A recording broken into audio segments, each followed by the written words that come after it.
अस्सलामुअलैकुम students, hope you all are doing well. आज की ये वीडियो 7th क्लास के स्टूडेंट्स के लिए है। वो इसलिए क्योंकि मैं लेक्चर स्टार्ट करने जा रही हूँ unit 1 7th class computer science emerging technologies. सबसे पहले हम देख लेते हैं इमर्जिंग का मतलब क्या होता है। इमर्जिंग का मतलब होता है ज़हूर पजीर होना, क़याम पजीर होना, कोई न्यू चीज़ ईजाद करना। टेक्नोलॉजी का मतलब है साइंटिफिक नॉलेज, किसी भी चीज़ से रिलेटेड, वो इंडस्ट्री से रिलेटेड हो सकता है, मशीनरी हो सकती है, कोई किसी भी प्रैक्टिकल काम को करने के लिए हम जो भी चीज़ इस्तेमाल कर रहे हैं उसका जो साइंसी इल्म है उसको हम कहते हैं टेक्नोलॉजी। अब आ जाते हैं नेक्स्ट इसकी डेफिनेशन पे। The term emerging technology is generally used to describe a new technology. It may also refer to the advancement in existing technology.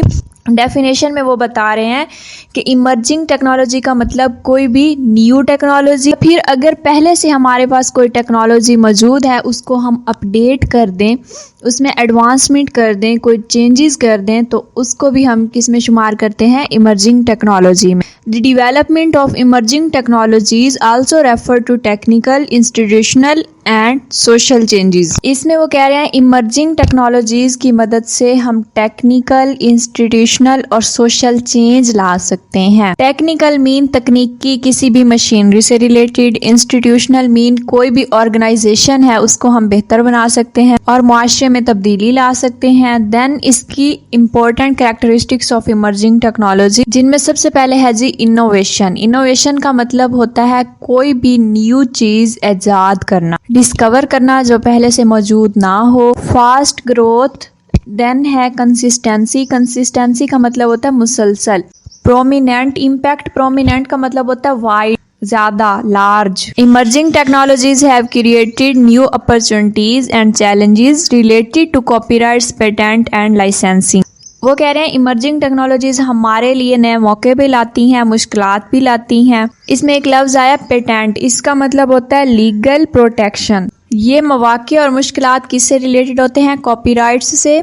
Patent से आपको मीन्स सिक्योरिटी प्रोवाइड करते हैं लीगल तरीके से, एंड लाइसेंसिंग किसी चीज़ का भी लाइसेंस प्रोवाइड करना। नेक्स्ट इमर्जिंग टेक्नोलॉजी की कुछ एग्जांपल्स दी हुई हैं, जिनमें है robotics, artificial intelligence, self driving cars, 3D printing, virtual reality, augmented reality and 3D and holographic imaging. Next हमारे पास बॉक्स में बताया गया है interdisciplinary studies involve the combination of two or more disciplines into one activity। Mean किसी भी सरगर्मी में जब हम एक या एक से ज़्यादा चीज़ों को स्टडी कर रहे होते हैं तो उसको हम क्या कहते हैं, इंटरडिसिप्लिनरी स्टडीज़। नेक्स्ट हमारे पास सबसे पहली एग्जांपल इमर्जिंग टेक्नोलॉजीज़ की है robotics. Robotics is an interdisciplinary branch of computer science and mechanical engineering that involve the design, manufacture, operation and use of robots. Robotics में हम रोबोट्स को डिज़ाइन करते हैं, उनको बनाते हैं और उनसे जो जो काम लेना है जिस चीज़ के मतलब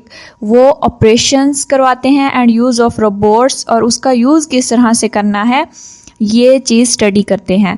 the goal of the robotic is to create intelligent machines. इसका मकसद क्या है कि हम इंटेलिजेंट ज़हीन मशीनें बनाएं that can assist human in a various way. Assist का मतलब होता है हेल्प करना, जो कि इंसानों की काफ़ी सारे कामों में मदद कर सकें। Robots are mostly used in manufacturing industries, medical field, agriculture, military and in entertainment.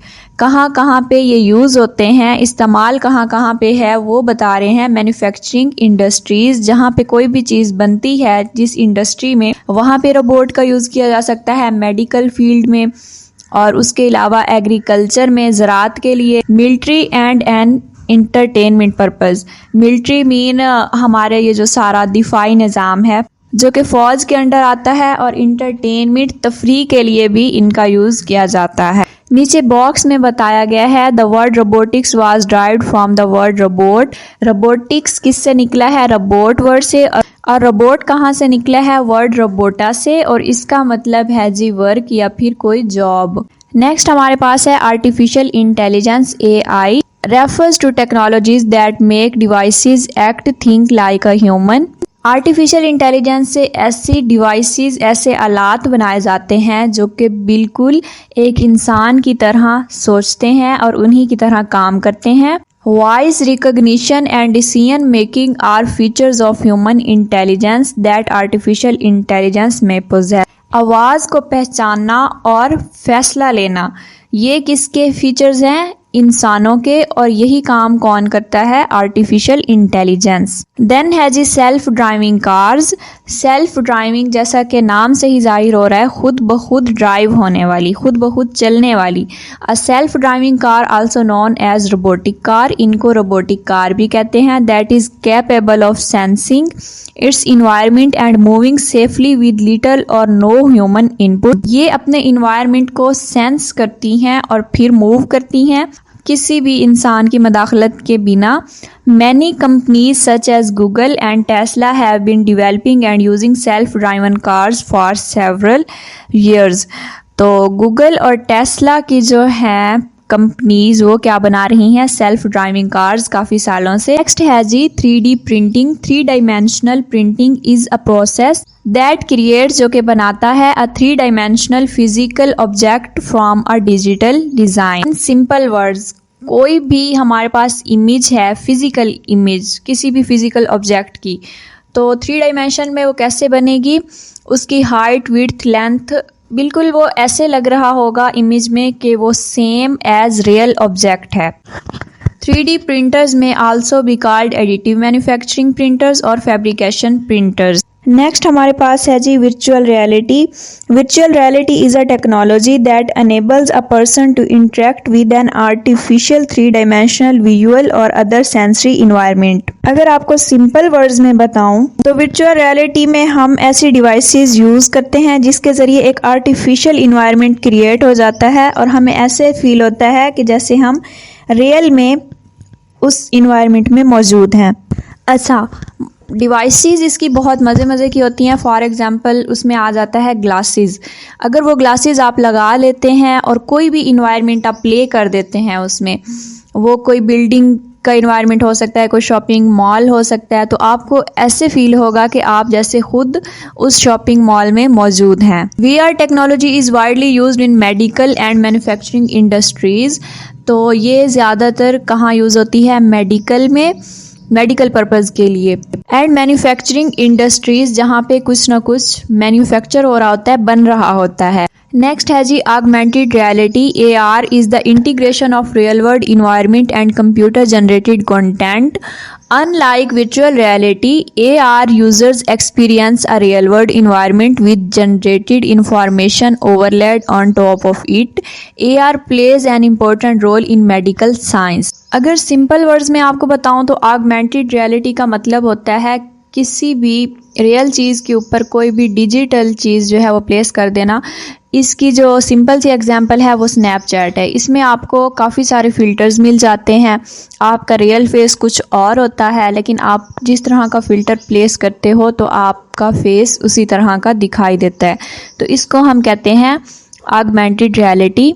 Next हमारे पास है 3D imaging. 3D imaging is a process of creating 3 dimensional image on a 2 dimensional surface. कोई भी ऐसी सरफेस जो कि length और width पर मुश्तमिल है, उस पे हम क्या करते हैं? 3 डायमेंशनल इमेज क्रिएट कर देते हैं, बना देते हैं। तो इस प्रोसेस को कहते हैं 3D इमेजिंग।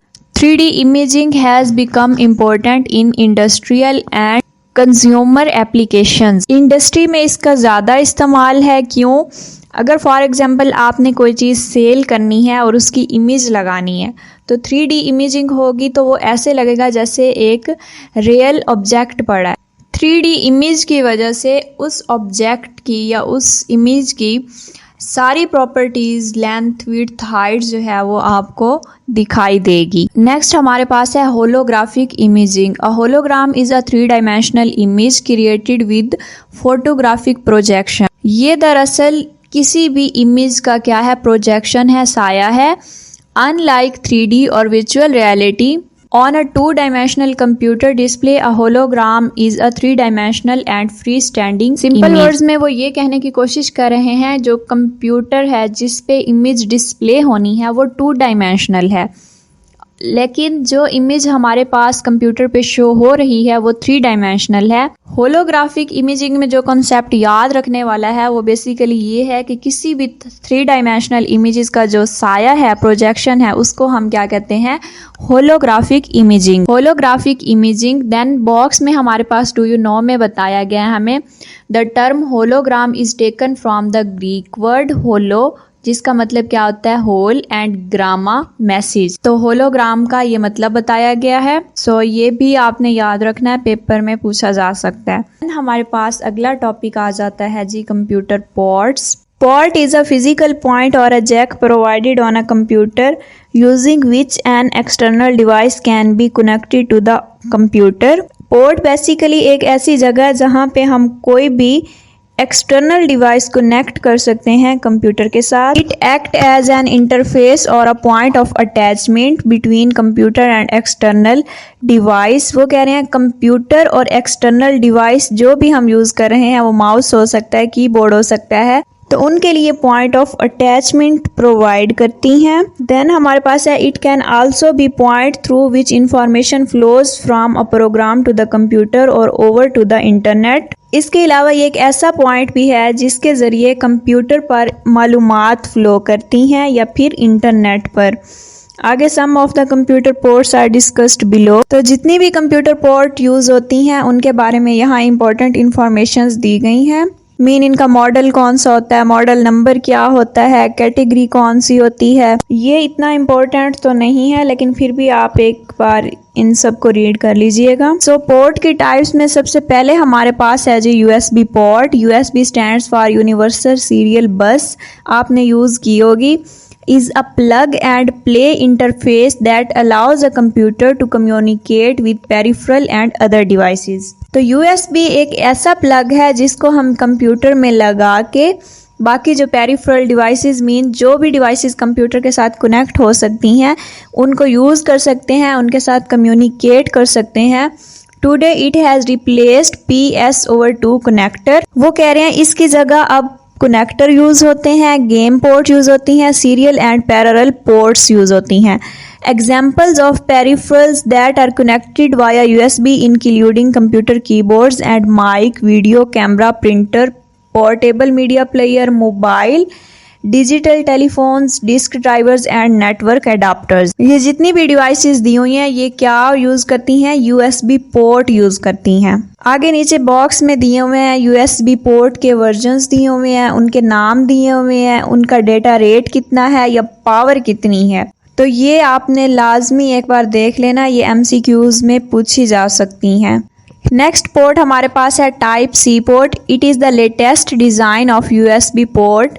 एक नया डिज़ाइन है USB पोर्ट का दैट कम्स विद 24 पिन्स, जिसके अंदर 24 पिन्स लगी हुई होती हैं। It can handle a current of 3 ampere. Mean इसके अंदर ज़्यादा से ज़्यादा कितना करंट पास कर सकता है, 3 एम्पेयर। 3 एम्पेयर बेसिकली करंट की वैल्यू है। Is also used in devices for fast charging. किसी भी डिवाइस को अगर हमने जल्दी चार्ज करना है तो उसके लिए ये पिन यूज़ होती है या ये पोर्ट यूज़ होती है।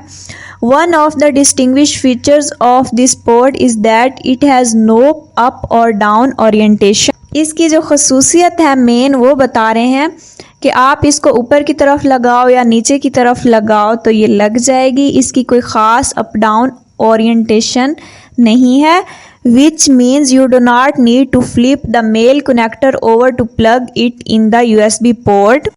मीन आपको कनेक्टर लगाने की ज़रूरत नहीं है USB के आगे, ये डायरेक्ट ही डिवाइस में कनेक्ट हो जाती है। नेक्स्ट हमारे पास है HDMI port. HDMI stands for High Definition Media Interface, is a digital interface developed to connect high definition devices such as digital cameras, LEDs and gaming console। तो ये digital cameras और LEDs को connect करने के लिए use होता है और गेमिंग कंसोल्स को। गेमिंग कंसोल का मतलब होता है ऐसी स्क्रीन, कंसोल मीन स्क्रीन, ऐसी स्क्रीन जिस पर गेम खेली जाए। The advance version of HDMI can transfer video signals of up to a resolution of 409060 multiply by 2160। Mean इसका जो न्यू वर्जन है वो हमें प्रोवाइड करता है higher picture quality. Mean HDMI port को यूज़ करके जो चीज़ भी हम प्ले करते हैं कंप्यूटर पे या देखते हैं उसकी जो पिक्चर क्वालिटी है मीन उसको क्लियर करके दिखाता है हम। नेक्स्ट हमारे पास है SATA port, stands for serial advance technology attachment. It is also known as serial ATA and SATA. It enables storage devices such as hard drivers and optical drivers to communicate with the motherboard using a high-speed serial cable over two pairs of conductors. SATA port basically storage devices use करती हैं जिनमें hard drivers या optical drivers शामिल हैं। We can plug our hard drivers in and out of the point without switching off your computer, which makes it very efficient or durable connector to connect your external hardware drivers to the motherboard. इसका एक फ़ायदा क्या उन्होंने बताया हुआ है कि हम अपनी हार्ड ड्राइवर्स को मदरबोर्ड में लगा सकते हैं अपने कंप्यूटर को ऑफ किए बिना। नेक्स्ट इन्होंने SATA पोर्ट की जो अंदर की बॉडी है वो सारी दिखाई हुई है, तो ये आपने अच्छे से सारी देख लेनी है और इसमें जितने भी पॉइंट्स लिखे हुए हैं वो आपने लाजमी याद कर लेने हैं, जिनमें है GND ग्राउंड है, A+ transmit, A- transmit, GND ground, B- receive negative, B+ receive positive, GND ground and पे। नेक्स्ट हमारे पास है PCI stands for peripheral component interconnect और इसको एक्सप्रेस पोर्ट भी कहते हैं। It is also known as PCIe. It is an interface standard for connecting high speed component with your computer system. High speed वाली जितनी भी डिवाइसेस हैं उनको कंप्यूटर में कनेक्ट करने के लिए कौन सी पोर्ट यूज़ होती है? एक्सप्रेस पोर्ट या फिर PCI port. Every desktop PC has a number of PCIe slots. वो कहते हैं लैपटॉप में काफ़ी सारी PCIe स्लॉट्स होती हैं। You can use PCIe to add GPUs, video card, graphic card. हम यूज़ किस लिए कर सकते हैं? अगर हमने अपने लैपटॉप में ग्राफिक कार्ड डलवाना है तो। इसके अलावा हम PCI पोर्ट के ज़रिए वाईफाई कार्ड और SSD card mean memory card भी अपनी डिवाइस में या फिर कंप्यूटर में लगा सकते हैं। नेक्स्ट इन्होंने CPU और GPU का जो है वो डिफरेंस बताया हुआ है। CPU stands for central processing unit जबकि GPU stands for graphic processing unit. CPU have few strong cores जबकि GPUs have thousands of weaker cores. Suited for serial workload, suited for parallel workload. Quick access of system. Memory RAM CPU में जो है वो quick access होती है system की, किसके ज़रिए? रैम डिवाइस के ज़रिए। और इधर can only access VRAM quickly. इसमें जो VRAM यूज़ होती है उसके ज़रिए ही हम डिवाइस को क्विक एक्सेस कर सकते हैं। नेक्स्ट हमारे पास है पेरिफेरल डिवाइसेस। सिंपल वर्ड्स में अगर मैं आपको बताऊं तो ऐसी डिवाइसेस जो कंप्यूटर के साथ कनेक्ट हो सकती हैं, जुड़ सकती हैं, उन्हें हम पेरिफेरल डिवाइसेस कहते हैं। डेफिनेशन है peripheral device are also known as peripheral, computer peripheral or input output devices. इनको इनपुट आउटपुट डिवाइसेस भी कहते हैं। Peripheral are commonly divided into 3 kinds: input devices, output devices and storage devices. अब peripheral devices में वो कह रहे हैं 3 टाइप्स की डिवाइसेस आती हैं जिनमें इनपुट है, आउटपुट है और स्टोरेज डिवाइसेस हैं। इनपुट डिवाइसेस कौन सी होती हैं? Is any hardware device that send data to computer. ऐसी डिवाइस जिसका यूज़ करके हम कंप्यूटर पे कोई भी डाटा सेंड कर सकते हैं या एंटर कर सकते हैं। Allowing you to interact with and control it. इस डाटा को हम कंट्रोल कर सकते हैं। देन है हमारे पास output devices. An output device is a piece of computer hardware. Computer hardware का ही ये हिस्सा होती हैं। दैट रिसीव्स डाटा, जो कि डाटा को रिसीव करती हैं फ्रॉम अ कंप्यूटर, कंप्यूटर से, एंड देन ट्रांसलेट, और उसका फिर तर्जमा करती हैं it into audio, visual, textual और hard copy such as printed documents. Computer से डाटा रिसीव करती हैं और हमें ट्रांसलेट करके ये बता रही होती हैं कि आया ये कोई डॉक्यूमेंट है, प्रिंट हो सकता है, नहीं हो सकता, कोई ऑडियो वॉइस है, कोई देखने वाली चीज़ है, इमेज है, या फिर किसी चीज़ की हार्ड कॉपी है। डाटा टेक्स्ट फॉर्म में है। आगे उन्होंने कुछ पेरिफेरल डिवाइसेस की एग्जांपल्स दी हुई हैं जिनमें सबसे पहले हमारे पास है जी mouse, keyboard, mouse, joystick, track ball, scanner, touch screen, web cam और माइक्रोफोन। ये सारी जितनी भी डिवाइसेस यहाँ पे मेंशन है ये हमारे पास पेरिफेरल डिवाइसेस हैं जो कि कंप्यूटर के साथ कनेक्ट हो सकती हैं।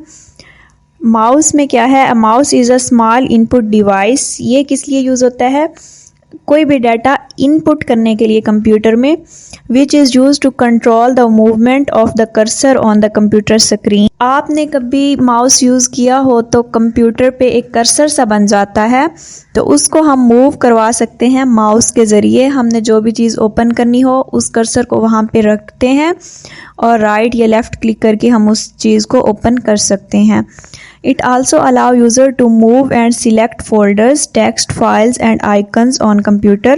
इसके ज़रिए हम कोई भी फोल्डर सिलेक्ट कर सकते हैं, टेक्स्ट या फाइल को सिलेक्ट कर सकते हैं, कोई भी आइकन कंप्यूटर पे जो मौजूद है उसको भी सिलेक्ट कर सकते हैं या उसको मूव कर सकते हैं। Mouse is put on hard flat surface to use, और इसको यूज़ किस तरह किया जाता है, हार्ड फ्लैट सरफेस पर। When the user move the mouse, जब हम माउस को मूव करवाते हैं, अब पॉइंटर या फिर कर्सर जो है वो मूव करता है उसी डायरेक्शन में स्क्रीन पे जहां हम उसे मूव करवा रहे होते हैं। Almost every mouse has 3 buttons, left, right and scroll। 3 buttons होते हैं, एक होता है लेफ्ट बटन, राइट बटन, और देन दरमियान में जो टायर सा लगा होता है वो किस लिए होता है, स्क्रोलिंग के लिए, मीन किसी भी चीज़ को ऊपर नीचे करने के लिए। These buttons are used for manipulating any object and text as well। ये बटन्स किस लिए यूज़ होते हैं, किसी भी ऑब्जेक्ट या टेक्स्ट को मूव करवाने के लिए, उसमें कोई चेंजिंग लाने के लिए। A mouse uses a laser or LED light to control the movement on the screen। आपने अक्सर माउस देखा होगा, माउस के नीचे एक छोटी सी लाइट जल रही होती है, तो वो LED लाइट होती है, वो स्क्रीन पर इसकी मूवमेंट को कंट्रोल कर रही होती है। नेक्स्ट हमारे पास माउस के यूजेस बताए गए हैं। माउस के इस्तेमाल में पहला इस्तेमाल है move the mouse pointer. The main function of a mouse is to move the mouse cursor on the screen in the desired direction.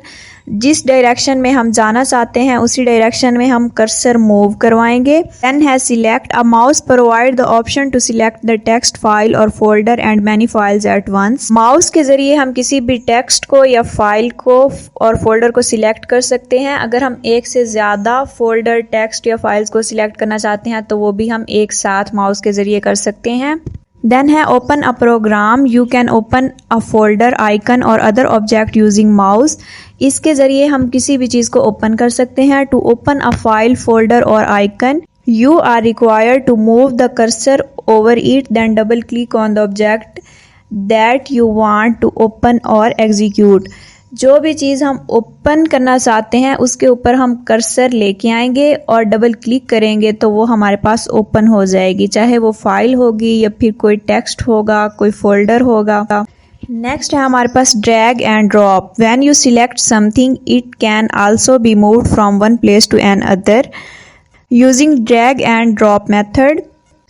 एक जगह से दूसरी जगह किसी चीज़ को मूव करवाना है तो हम क्या यूज़ करेंगे, drag and drop method. In this method first you need to highlight the file or an object that you want to move। उस ऑब्जेक्ट के ऊपर हम क्लिक करेंगे या उस फाइल के ऊपर जो हम मूव करवाना चाहते हैं।